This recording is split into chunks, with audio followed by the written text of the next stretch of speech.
To begin with, did you go to the movies a lot as a kid? And if you did, were there any films or actors that were particular favorites or influences for you? I remember being very upset when I didn't get to see Flash Gordon. I remember we queued up outside the local cinema in Killarney. My dad, my sister, and myself, and it was full to capacity, so we missed out. And then I remember when VHS or VCR first came into play, we got a videotape of E.T., but it didn't work on the video player. So I remember the frustration of that. For some reason, those two frustrations always come to mind when I think about early sort of cinema experiences. Then, of course, Superman was a big influence on me, enough for me to think that I was Superman also. And then I suppose a lot of American television, because in Ireland, specifically in the sort of rural parts of Ireland, we only got two channels, RT1 and RT2, so we didn't have the BBC or the British channels, which you would have got in Dublin. And so a lot of the programs that were on Irish TV were from America, so Chips, Simon and Simon, Scarecrow and Mrs. King, Fall Guy, to Magnum PI, the A-Team, Knight Rider, all those things. So they would probably be sort of early memories of. And when did it first occur to you when did you first just try acting, even if it was for something silly, and then when did it occur to you that it was something you would like to do in the long run? Well, it happened pretty fast from me starting to do it to realizing that that's what I wanted to do. But I was 17, and a guy called Donny Courtney, who had been a past pupil of St. Brendan's, where I was going to secondary school, or high school version in Ireland. There was no drama classes or anything like that in our school, and this guy came back and he set up a couple of workshop classes on a Wednesday afternoon, and I went to 2 or 3 of them, and then there was no more word of it. And I was like, oh no, I really enjoyed that. And then I saw him in town, and I was like, what happened to the classes? And he's like, look, I've started a professional company called Brick Roo in Killarney. Why don't you come and do some part-time work with us? So that was it. From then on, I was like, this is what I want to do. And in terms of, people look back, they say they had a big break or something that opened the door to bigger opportunities. For you, looking back, what was that? Definitely hunger. But even I guess, was there something though that led even to hunger? How did you come to that point even? Well, I think I did something when I was 18. When I was 17, I joined up with Donny's company, and we did like pantomime, pub theatre, a lot of sketch work, improvisation, stuff like that, workshops, and I just sort of absorbed as much as I could, and then I sort of broke off and formed my own production company with my friends, and we put on a play of Reservoir Dogs in the local nightclub Ravel's when I was 18, and I directed, produced, and played the part of Mr. Pink. And that was, for me, a great experience and a great learning experience. I learned so much from that in terms of just, doing things through blind enthusiasm and hard work.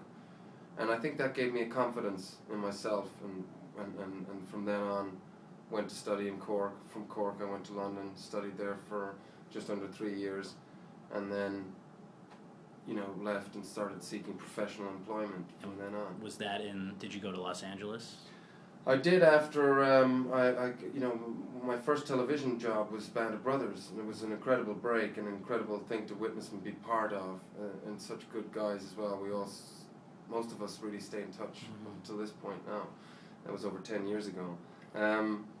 And so after that, I think we all went to Los Angeles en masse, and they were like, oh, so another guy from Band of Brothers. There was a lot of guys running around in green.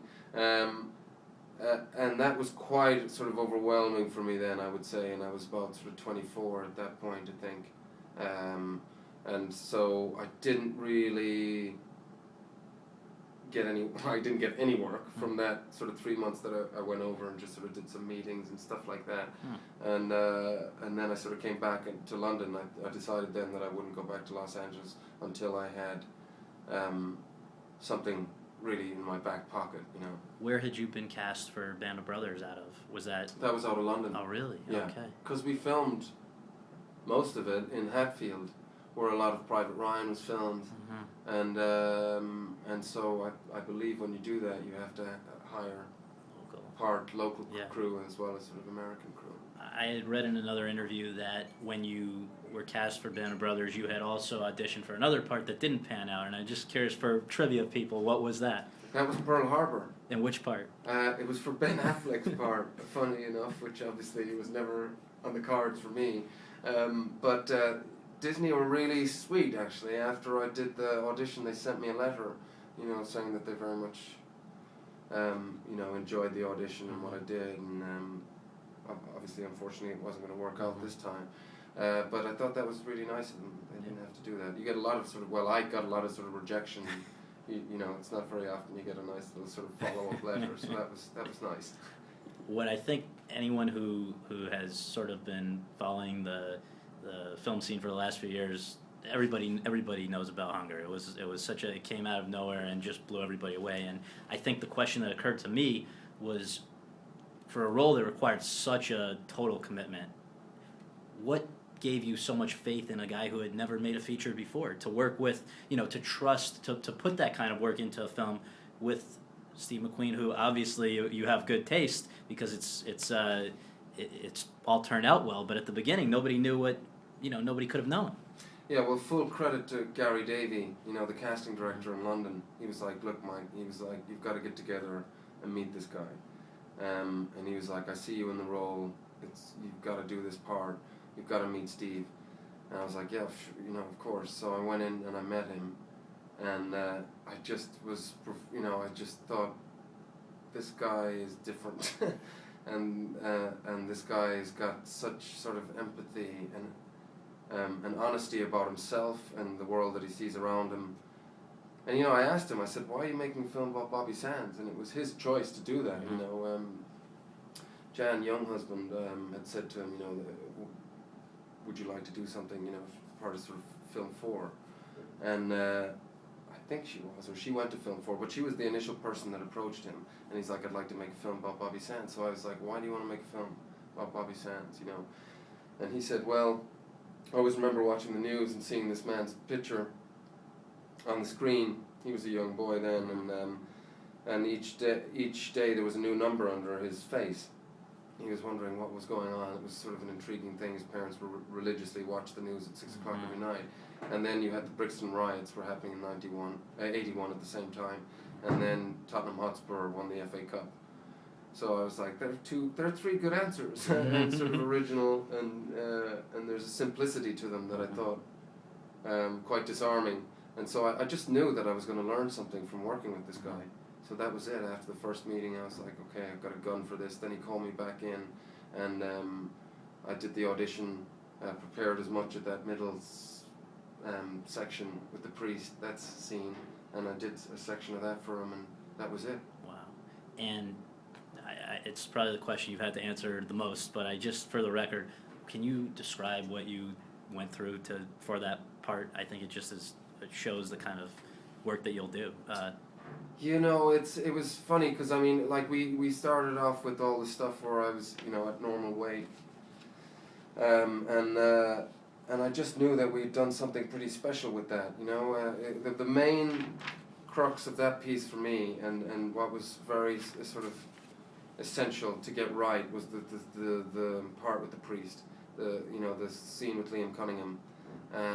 That was the beast that needed to be tackled. In terms of losing the weight, I just knew that I had to get on a discipline and stick to it, and so that was just basically doing things by numbers, but really doing the work on that middle act, that second act of the piece. That's where a lot of work went into that, and a lot of energy in that, and then, as I say, then it was just a matter of me following a schedule for 10 weeks and just being sort of disciplined. And just for the record, what was the end amount that because you were not looking so healthy there? I don't know how it translates in pounds, but I got down to 58 kilo, which was the target. I had gone to a doctor, and he was like, if you get down to 58 kilo, he was like, that's, what we can sort of estimate from body fat, and blah, blah, blah, all the sort of tests he did. was that's the safe sort of cutoff point. Anything below there, he was like, things might start to get a little bit tricky with organs and things like that. So that was the target, and I'm pleased to say sort of got there. Yeah. But I flatlined at around 65 kilos, week 5, I think, or week 4. So I had to break down the calorie count then even more for the last sort of 5 weeks to 6 weeks.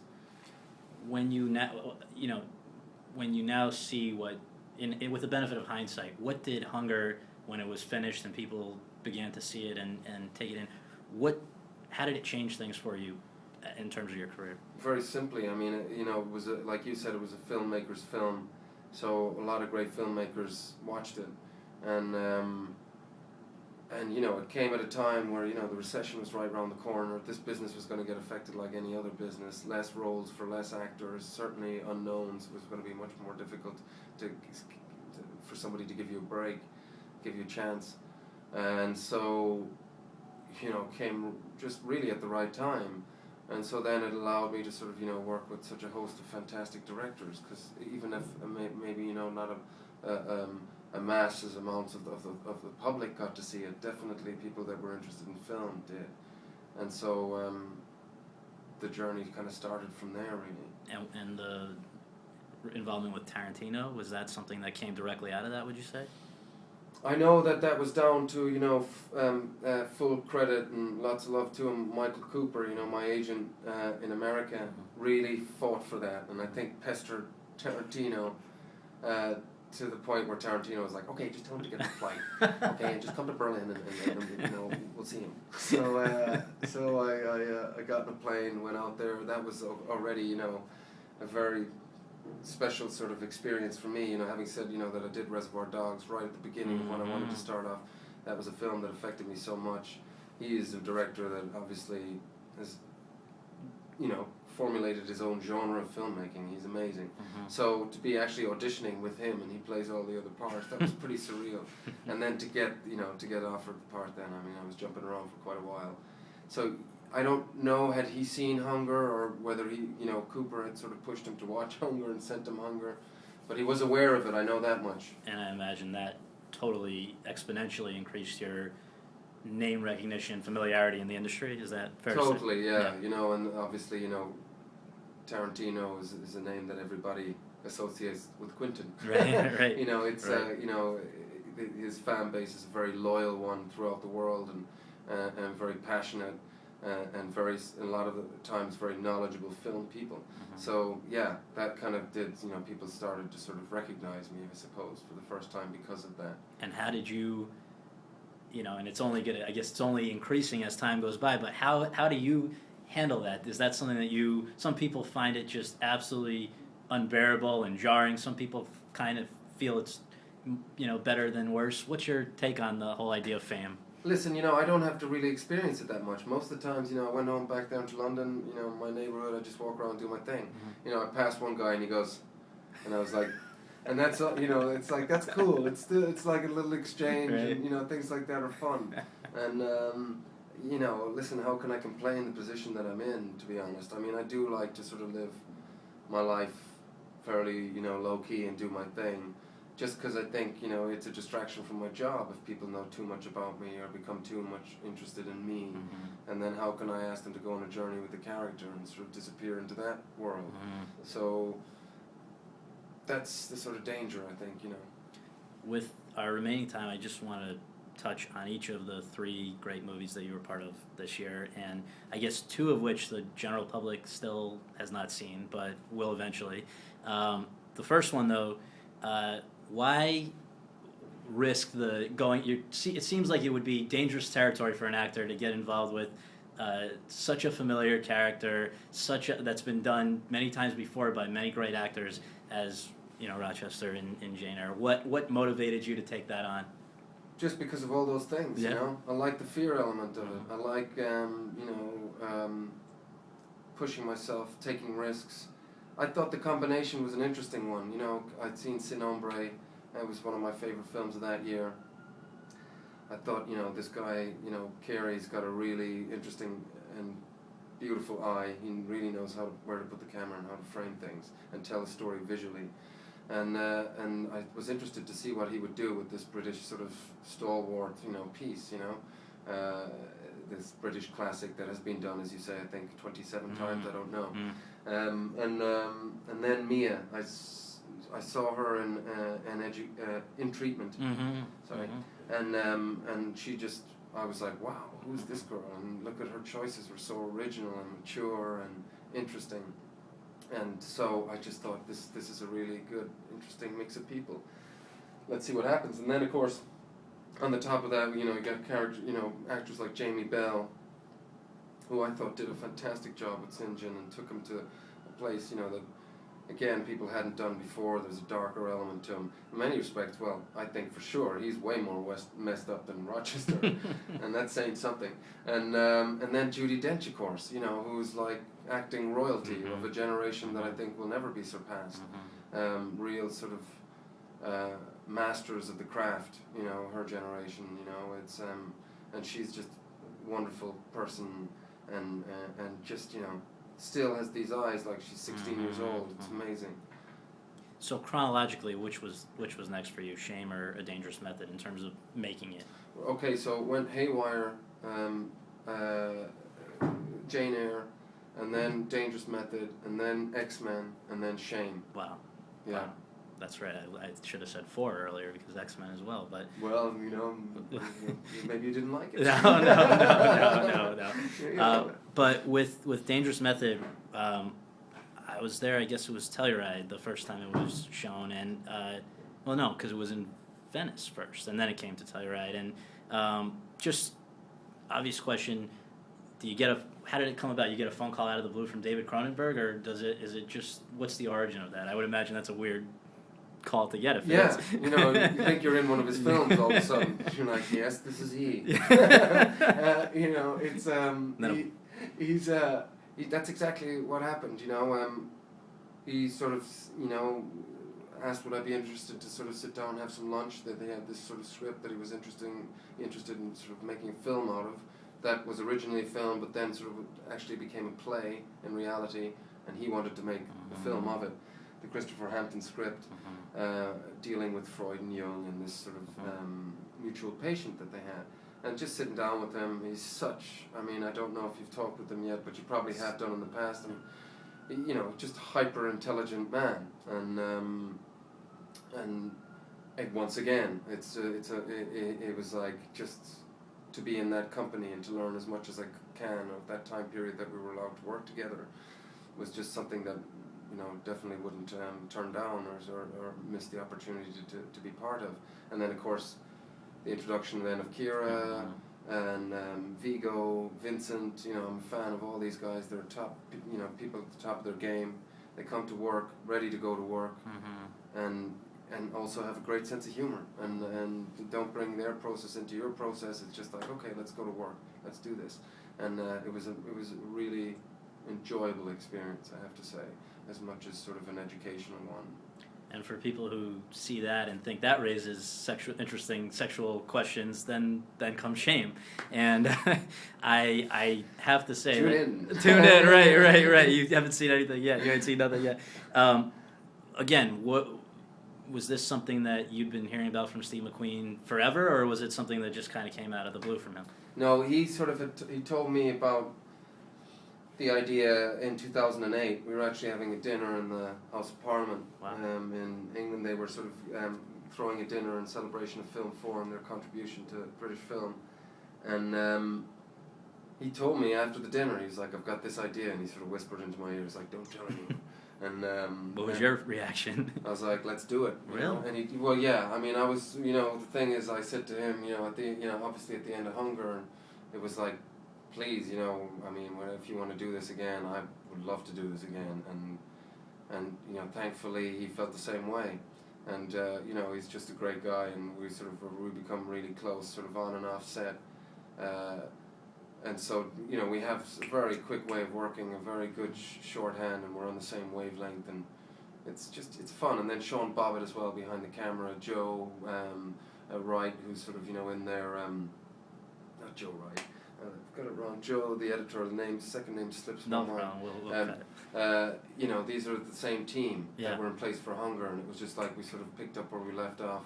And you know, they're great heads, and they're good people as well. You know, and it's a good sense of humor, and it's nice to sort of get along with the people that you're working with as well. You know. Sure. And was it? I guess a question that's got to occur to most people that see it. Was it clear from the outset to you the extent to which you would be exposed? Shall we say? Yeah, you know, I always expect the worst, and Yeah. then you know, sort of, you know, you're ready for anything then. So it was like, yeah, I was well aware. Mm-hmm. You know, if Steve was going to tackle this, then it was going to be done.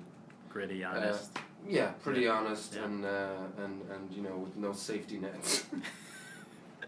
Or yeah, that's one way to put it. And did you either independently or with Steve kind of create a backstory for this guy? Because I think one of the things that's been very interesting to follow after seeing the film is the discussion between people who have seen it about, well, I'm absolutely convinced that he has an incestuous relationship with the sister, or, you know, things like this where it's not, you know, which is, I guess, probably part of your goal to get people talking. But I'm curious if you yourself have answers to some of these questions. I definitely have my own answers, and you know, Steve was like, I remember sort of said in one press conference or interview, you know, I sort of mentioned a little bit, and he's like, don't do that.